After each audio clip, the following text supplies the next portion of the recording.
Salam hormat yang mulia, semoga Anda sudah siap karena hari ini kita akan membahas film terlarang di Indonesia, bercerita tentang orang kota yang sengaja mengusik makhluk mengerikan yang seharusnya terkunci di neraka. Sudah siapkah melihat apa yang terbangun dari kegelapan? Adegan dibuka dengan gadis desa, langkahnya goyah, tubuhnya terluka parah dan matanya terus mengawasi hutan. Rupanya dia melarikan diri dari orang-orang desa yang marah. Saat sadar, tahu-tahu sudah berada di ruangan terborgol sangat kencang. Sementara di hadapannya berdiri CEO dukun yang membawa hewan lucu sebagai persembahan kemudian membuka kitab usang. Suasana menegang saat muncul Pak RT yang ternyata adalah anaknya sendiri. Tanpa ragu, ia menuduh putrinya menghapus ibu kandungnya dari kakak. Mendengar itu, si gadis pun menangis membela diri, tapi malah disiram dengan cairan. Dan karena bujuk rayu yang gagal itulah Saiton menampakkan diri.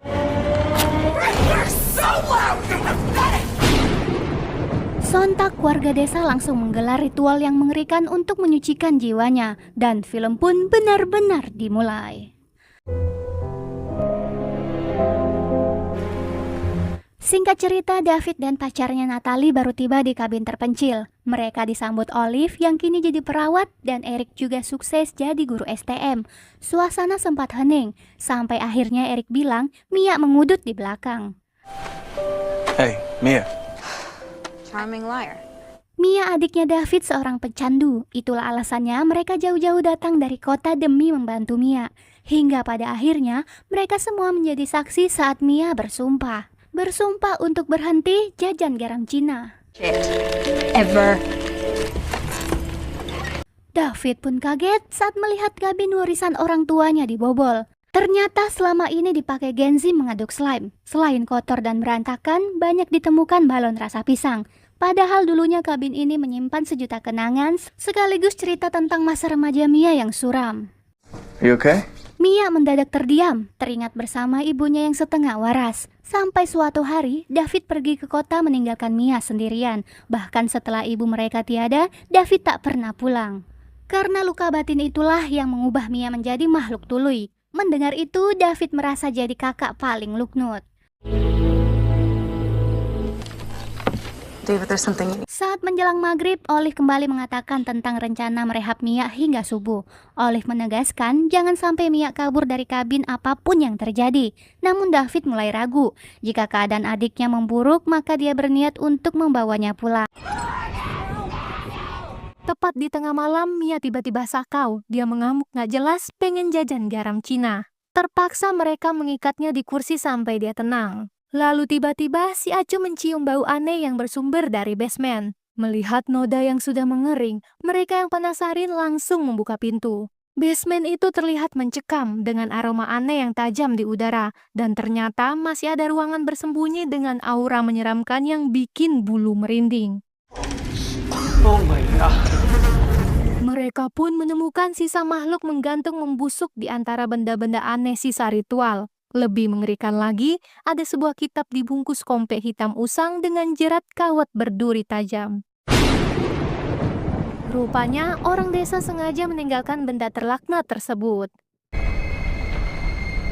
Keesokan harinya hujan turun sangat deras. Mia yang seperempat sakau mencoba nenangi diri di halaman kabin. Sementara di dalam kamar, Eric tergoda dengan benda misterius di dalam kompe. Matanya menatap penuh penasaran. Perlahan ia pun mulai membuka kitab berbahan kulit manusai, meskipun dililit kawat berduri, namun dia tetap memaksa membukanya. Tanpa ragu, Eric mulai mengeja mantra. Padahal jelas-jelas ada peringatan keras, jangan dibuka apalagi dibaca. Tapi dia yang on-on tetap melakukannya. Pinjam dulu 100. Astagfirullah, Eric mengucap mantra terlarang di tongkrongan, yang artinya dia membangunkan sesuatu yang seharusnya tertidur selama-lamanya.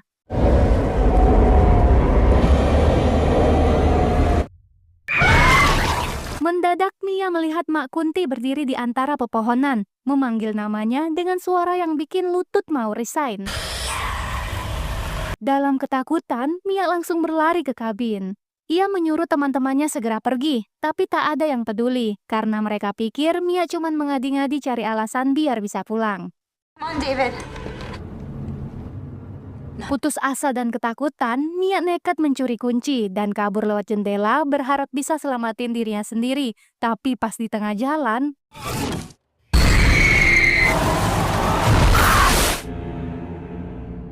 Mia berakhir nyunsep ke rawa-rawa. Untungnya dia selamat tapi benjol di jidat. Terlebih saat masuk ke air tidak ada predator rawa-rawa yang berani mendekatinya. Dalam kepanikan dan ketakutan itu, dia menepi namun di sanalah dia baru tahu kalau Mak Kunti hobi luluran.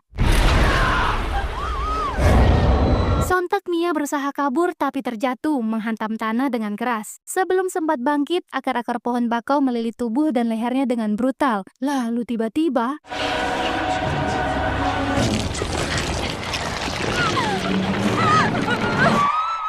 oh my god! Cacing goib masuk ke dalam tubuhnya, entah lewat mana, yang jelas bukan jalur resmi. Tak lama berselang, mereka menemukan Mia dalam keadaan linglung, lalu membawanya kembali ke kabin. Keadaan pun memuncak saat David ngotot mau membawa Mia pulang, akan tetapi Olive menahannya. Karena menurutnya, semua kelakuan aneh Mia cuma gimmick, mencari sensasi biar bisa pulang. Saat melihat David, Mia memperingatkan tentang penampakan Mak Kuntil seolah-olah ini merupakan pertanda buruk dan Mia yakin semua orang dalam bahaya. Hingga sampai detik ini, makhluk mengerikan itu masih membayanginya, bahkan berdiri di antara mereka, tapi David tak melihatnya.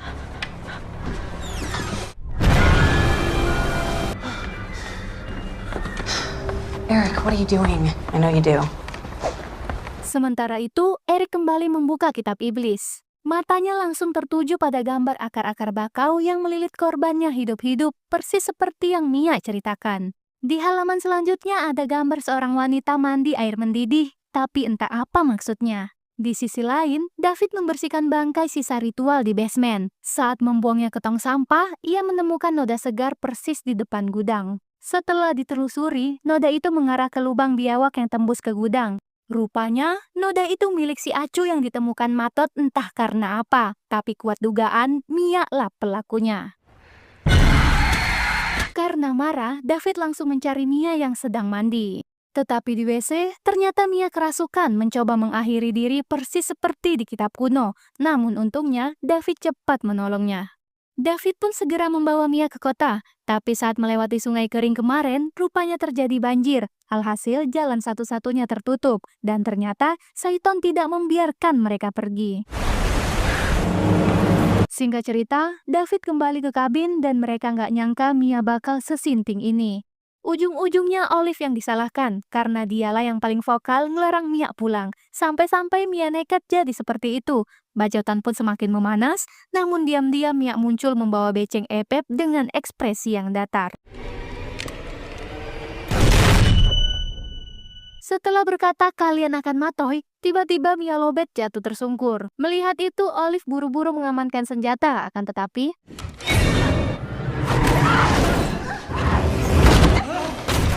untungnya Olive menang gelut, berhasil membuang Mia seperti sampah. Melihat mata Mia yang berubah, Eric menduga Mia kerasukan jin terkait dengan ritual yang mereka temukan di basement, tapi nggak ada yang percaya. Sementara itu, Olive pergi ke WC buat ngambil suntikan, namun kejadian aneh pun mulai terjadi.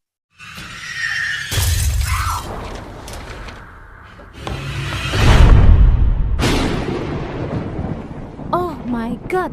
Olive kerasukan jin ngompol, karena sebelumnya dia terkena muntahan saat gelut dengan Mia. Eric yang khawatir karena mendengar keributan, akhirnya memutuskan untuk menyusul Mia. Tapi tiba-tiba suasana menjadi hening. Lampu WC yang berkedip membuat semakin terasa horor. Samar-samar Eric melihat Mia sedang mengiris sesuatu di pojokan, dengan tatapan kosong yang mengerikan. Are you okay? Eric terpeleset karena menginjak irisan kulit pipi di lantai. Lalu tiba-tiba sesuatu yang lebih buruk terjadi.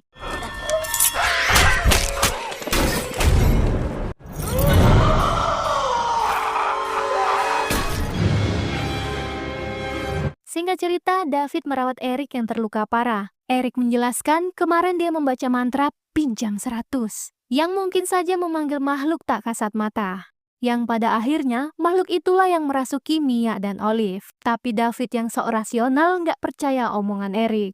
Di tengah kepanikan, David menyuruh Natalie mengambil air gula. Terlihat jelas Natalie sebenarnya takut, tapi karena melihat pintu basement tertutup, dia pun memutuskan untuk pergi ke dapur. Tiba-tiba, dia mendengar keributan dan melihat pintu basement sudah terbuka. Merasa ada yang gak beres, Natalie pun berlari, tapi Mia memanggilnya. Tak habis Fikri, dia yang ketakutan justru turun ke basement untuk menemui Mia. Tapi kalau nggak tuluy, mana horor.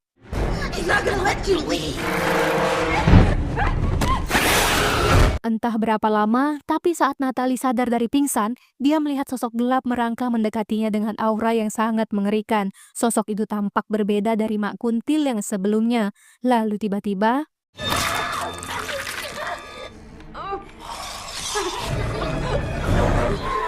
hampir saja Natalie matot disedot, tapi beruntung David segera mengunci basement menyelamatkannya dari cengkeraman Saiton. Merasa sudah aman, lantas David menemui Eric di ruangan lain yang tanpa sibuk membakar kitab kuno.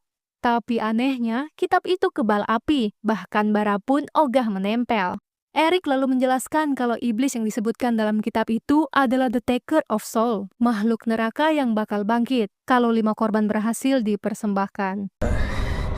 Taker of souls. Singkatnya, mereka semua masuk ke daftar menu. Namun David malah marah, menurut dia semua ini nggak masuk akal. Penjelasan yang paling logis adalah Mia dan Olive terjangkit virus kucing saat mereka masuk ke basement waktu itu. Mendengar teori itu, Eric langsung marah, ditambah David yang kepala batu. Be dead by then! Di sisi lain, Natalie yang berada di dapur merasa tangannya makin parah. Ternyata ada infeksi goib yang menjalar dan perlahan mengubah lukanya menjadi sesuatu yang jauh lebih mengerikan. Astagfirullah, infeksinya menyebar dengan cepat hingga lengan Natalie mulai membusuk. Merasa semakin parah, dia segera mengambil pisau dan memotongnya, meski dengan wajah penuh rasa sakit dan ketakutan. Mendengar teriakan Natalie, David dan Eric langsung menuju ke sumber suara. Mereka pun terkejut melihat Natalie yang kritis. Hold on, please. Promise that everything's... Setelah merawat Natalie yang kehilangan banyak cairan, mereka melanjutkan diskusi di ruangan lain tentang kitab kuno. Ternyata ada 3 cara untuk menghentikan kebangkitan iblis, yaitu membakar, mengubur, atau memutilasi wadahnya hidup-hidup. Meskipun David mulai percaya omongannya, tapi dia nggak tega melakukan itu kepada adiknya sendiri. Mengetahui hal itu, Eric pun menjadi marah menganggap sahabatnya pengecut parah. Lantas, Eric pun merencanakan membakar kabin malam ini agar mereka yang tersisa bisa selamat. Tapi tiba-tiba,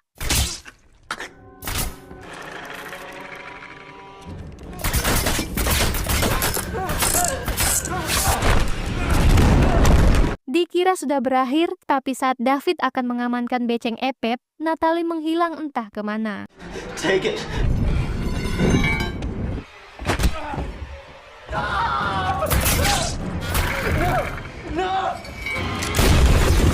Tiba-tiba Natalie kembali sadar setelah apa yang terjadi kepadanya dan kondisinya sangat memprihatinkan. Cairan mengalir membuatnya semakin lemah. Alhasil, tak ada yang bisa dilakukan lagi selain menunggu waktu. Come on, man. Here we are. Merasa keadaan semakin gawat, David segera mengamankan Eric yang kritis. Dia menyuruh Eric bertahan sebentar karena David bertekad mengikuti saran sahabatnya itu.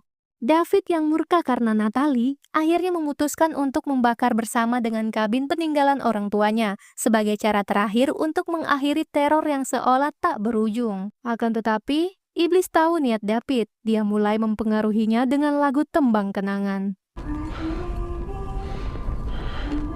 Mendengarnya, hati David pun mulai goyah, yang pada akhirnya mengurungkan niat untuk membakar kabin. Entah apa yang dilakukan David, dia malah repot-repot menyiapkan alat dan menggali tanah untuk Mia. Seandainya saja dia langsung membakar kabin, semua akan cepat berakhir.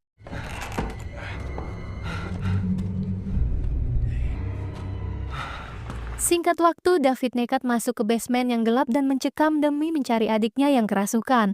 Lalu tiba-tiba,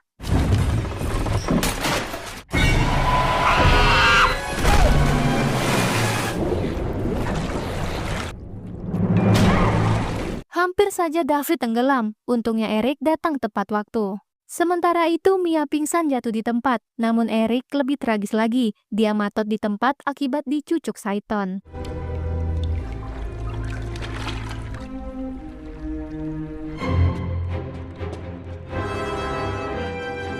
Singkat waktu, ternyata David menguburnya hidup-hidup. Menurutnya metode ini lebih hewani ketimbang membakar. Mengetahui rencananya, lantas iblis pun berusaha mempengaruhi David dengan mengungkit rasa bersalahnya yang dulu pernah melantarkan adiknya tersebut. Namun kali ini David tidak bergeming. Karena rencananya yang gagal, sontak iblis menjerit histeris, takut dimakan cacing gelo. Hingga beberapa lama, David kembali membuka kuburan Mia. Rupanya dia sengaja membuat adiknya seolah meningsoi untuk mengocek iblis agar meninggalkan jasad tersebut. Kemudian David menggunakan device sederhana untuk mengejutkan jantung Mia, namun ternyata Mia OTW ke alam barzah. Di sela-sela kesedihan dan penyesalannya, tiba-tiba Mia kembali dari mati suri.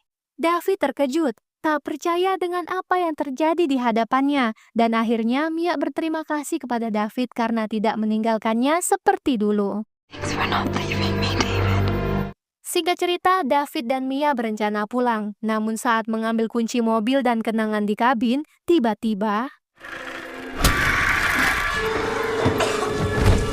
Oh my god! David diserang dari belakang tepat mengenai lehernya. Di sisa tenaganya, dia memberikan kunci mobil kepada Mia agar bisa kabur. Sementara dia bersiap adu mekanik dengan mantan sahabatnya.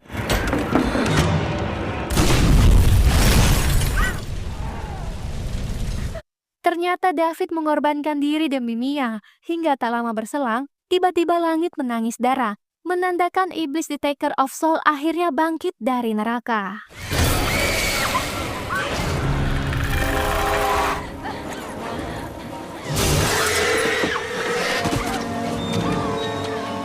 Mau tak mau Mia merangkak bersembunyi di lubang biawak karena mobil yang diharapkan tiba-tiba mogok. Rupanya lubang itu tembus hingga ke gudang. Di sanalah Mia menemukan senjata dan bersiap untuk bertarung, namun dia kaget dengan penampakan yang muncul. Mia yang panik malah masuk ke sela-sela dinding yang justru membuatnya terjebak. Namun di balik kesulitan pasti ada kemudahan. Dia akhirnya menemukan jalan keluar melalui dinding yang lapuk. Dengan cepat dia bergegas bersembunyi di kolong mobil, sementara iblis itu terus mencarinya.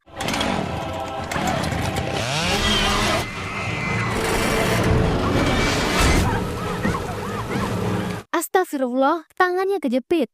Tapi karena melihat iblis yang mendekat, Mia berpikir daripada matoy, mending menjadi Agus. Dengan tekad kuat, dia pun berusaha melepaskan diri meskipun rasa sakitnya semakin menjadi-jadi.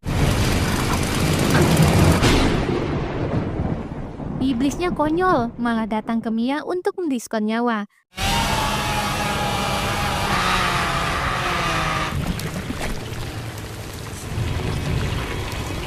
Dan akhirnya, iblis The Taker of Soul yang bikin semua orang buntung dipaksa balik ke neraka. Namun kitab kuno tetap abadi, tak bisa dimusnahkan, karena benda itu sebenarnya menunggu kamu datang untuk mengambilnya. Dan film pun berakhir. Bagaimana? Ceritanya menarik bukan? Yang Mulia pasti bingung kenapa iblis The Taker of Soul bisa bangkit dari neraka, padahal jiwa yang dipersembahkan baru 4 orang. Itu karena Yang Mulia lupa, di awal film Ibu Si Kembang Desa sebenarnya menjadi yang pertama dipersembahkan. Jika tak percaya, tonton ulang sekali lagi. Kalau Yang Mulia menikmati cerita horor brutal, jangan lupa like, komen, dan subscribe biar nggak kerasukan kayak Mia.